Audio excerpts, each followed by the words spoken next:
Hi, folks.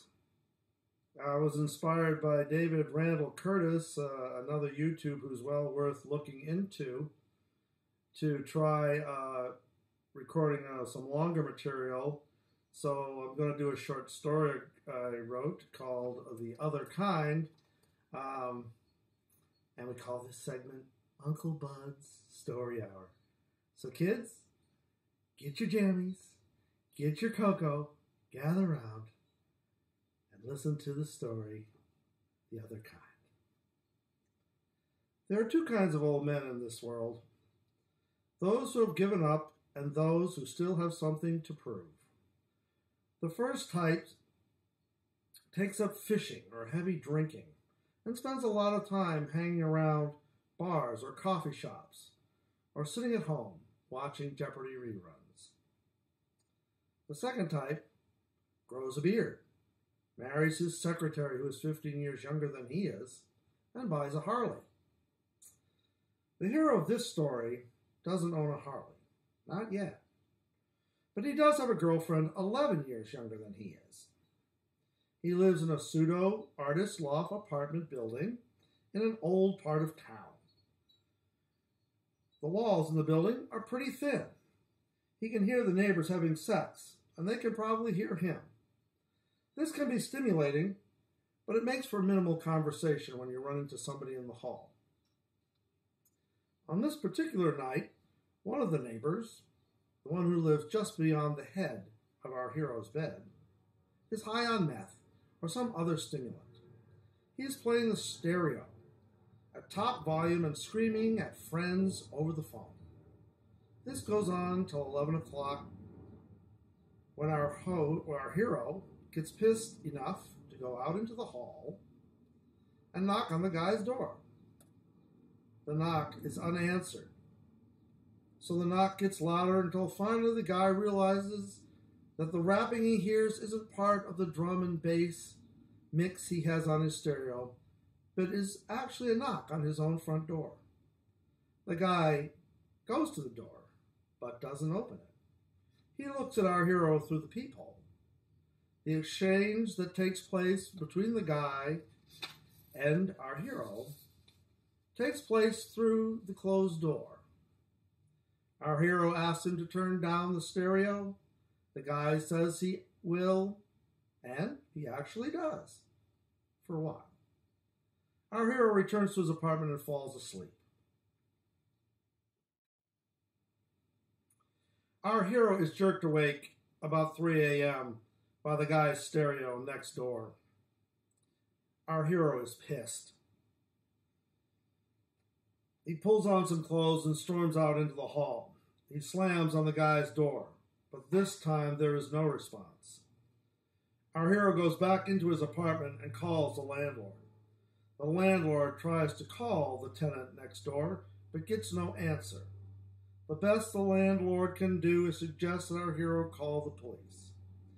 In this part of town, police response is spotty at best, so this suggestion is only an empty formality.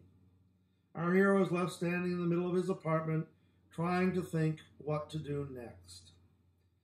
In retrospect, he should have just packed up and gone to a motel for the rest of the night, and then tried to collect the cost of the motel from his neighbor the following day. But he is an old guy with something to prove and a young girlfriend sitting up in bed, bare-breasted, to prove it to. At this point, he'll be damned if some buzzed-up punk will drive him out of his bed in the middle of the night. This is an old building. There is a ledge, a wide ledge that runs along the side of the building. It runs under our hero's window and under the neighbor's window as well.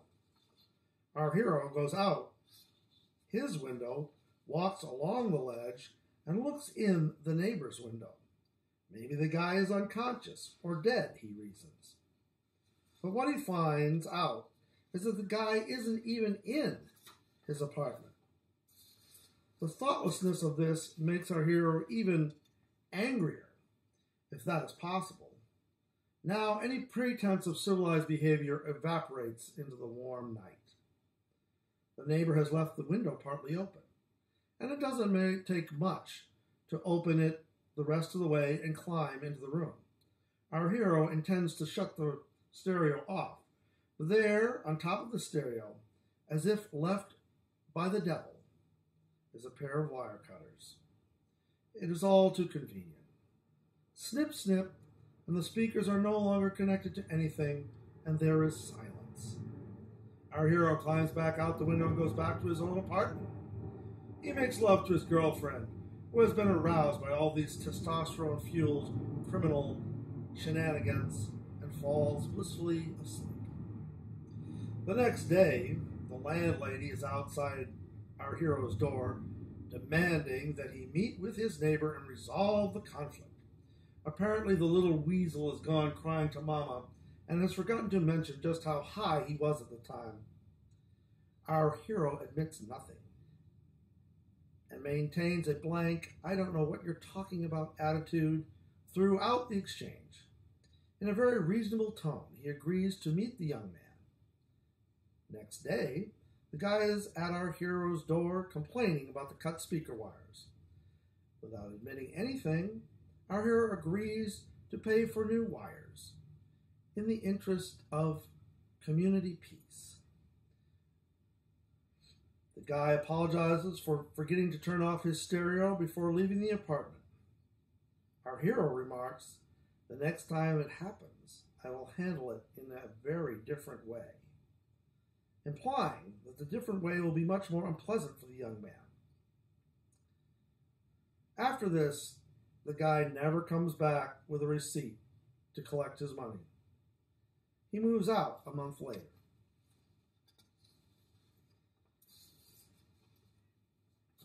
A few weeks after that, our hero goes out and buys a Harley, the biggest one he can find. He spends $1,000 more on a leather jumpsuit that makes him look like a bloated black sausage and starts riding to work. One morning it is raining, and our hero hasn't had his coffee yet. He miscalculates a turn and goes down. He has just managed to get up from under the bike when he is struck by a bus. By the time he gets out of the hospital, 6 months later, the girlfriend has moved out. And from that point on, it is Jeopardy reruns until the end. Thanks for listening. Hope you enjoyed it. Now everybody go to bed.